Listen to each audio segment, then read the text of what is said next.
Como les indicaba entonces, ellos partían de esta necesidad de que existiera una modernización de la agricultura, pero por otro lado partían de la necesidad de una diversificación en los mecanismos de comercio exterior.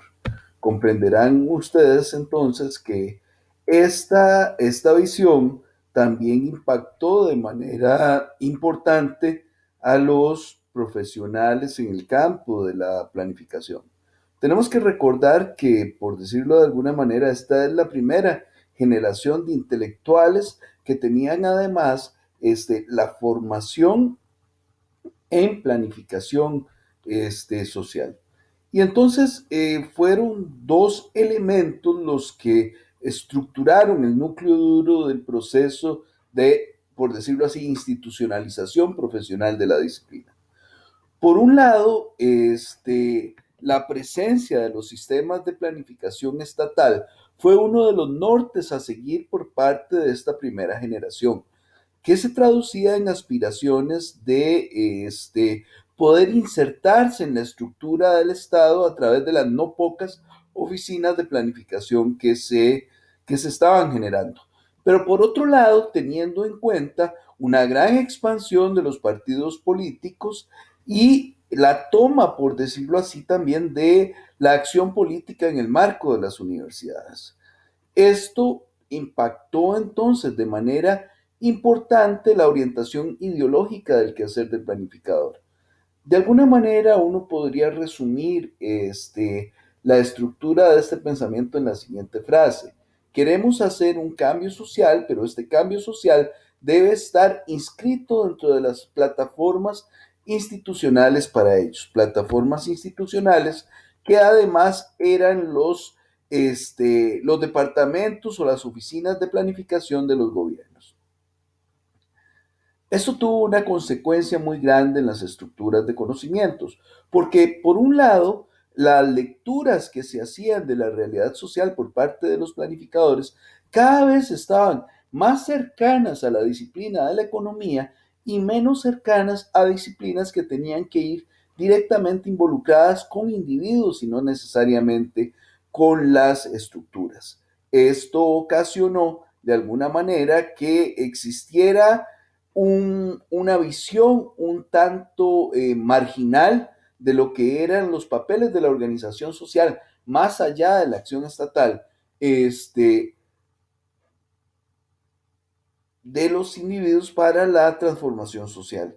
En Costa Rica ocurrió algo sumamente interesante en este punto, que fue el intento de parte de no pocos planificadores de institucionalizar el papel de la organización. Esto a través de lo que serían las asociaciones de desarrollo comunal. Y entonces lo que genera como consecuencia es el sujeto social como un sujeto ausente de las dinámicas y de la construcción de los conocimientos de la planificación en América Latina.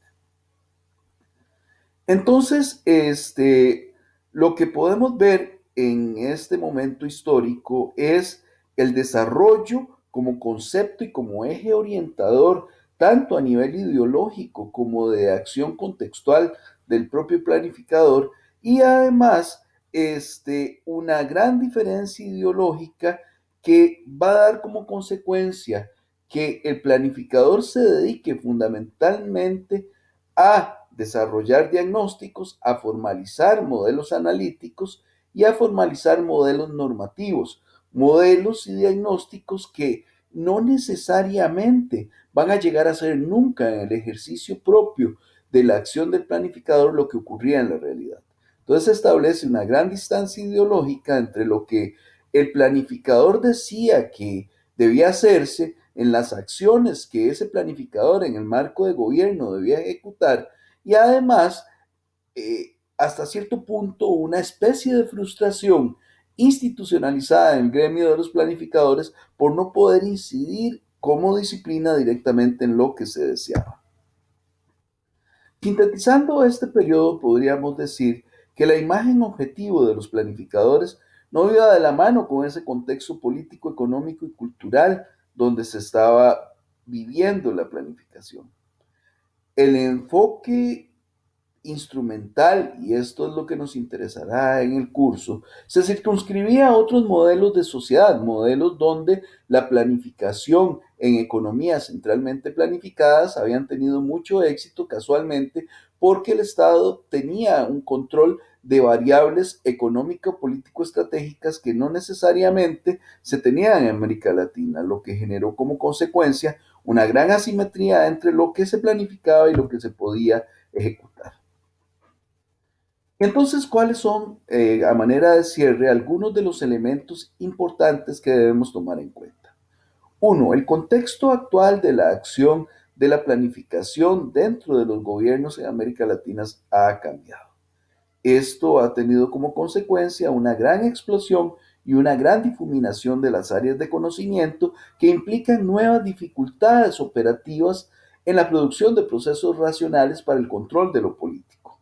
Por un lado, por la gran presencia de sobresaturación de la información, pero además por las implicaciones éticas que conlleva el ejercicio de la planificación hoy. Y un caso muy importante para nuestro país será la gran cantidad de áreas en las que se esperaría que la planificación como disciplina científica tenga muchas cosas que decir, pero no necesariamente que se estén ejecutando hoy dentro del discurso, dentro de la acción de planificadora. Por ejemplo, todo lo que tiene que ver con la incorporación de planificadores en los nuevos modelos de desarrollo urbanístico, lo que tiene que ver con el papel que ha tenido los derechos culturales y recreativos dentro de poblaciones especialmente importantes dentro de la realidad costarricense y además en temas tan trascendentales para la empresa como lo que tiene que ver con responsabilidad social operativa, responsabilidad social, lo que tiene que ver con temas como el ordenamiento territorial, etc.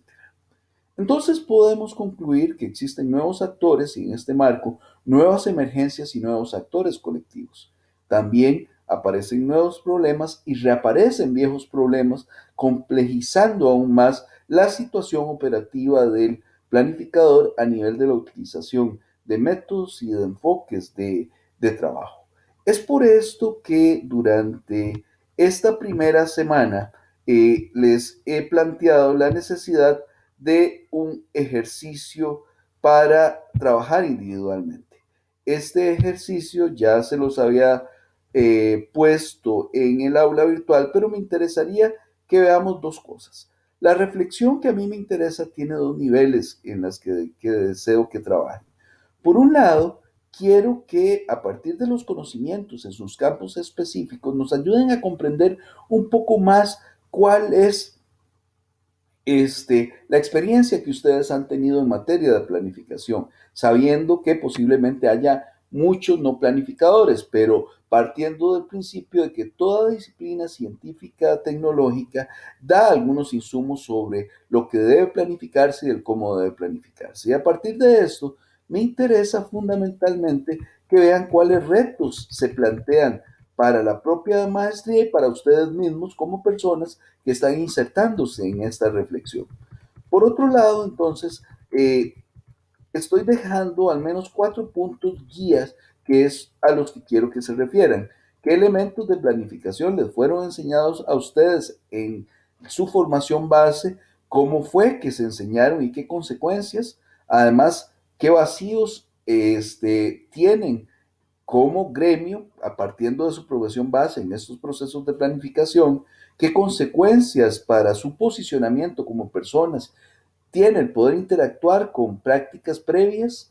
Estas prácticas previas que ustedes tenían con una disciplina como la planificación hoy, y qué implicaciones tiene para el área o para el objeto de su conocimiento de la disciplina base la forma de establecer los procesos de planificación. La idea sería fundamentalmente que este trabajo pueda ser subido al aula virtual para la siguiente fecha. Estamos hablando de que este trabajo pudiese ser subido a más tardar el día 31 de enero, a más tardar a las 11:55 de la noche. 31 de enero a las 11:55 de la noche.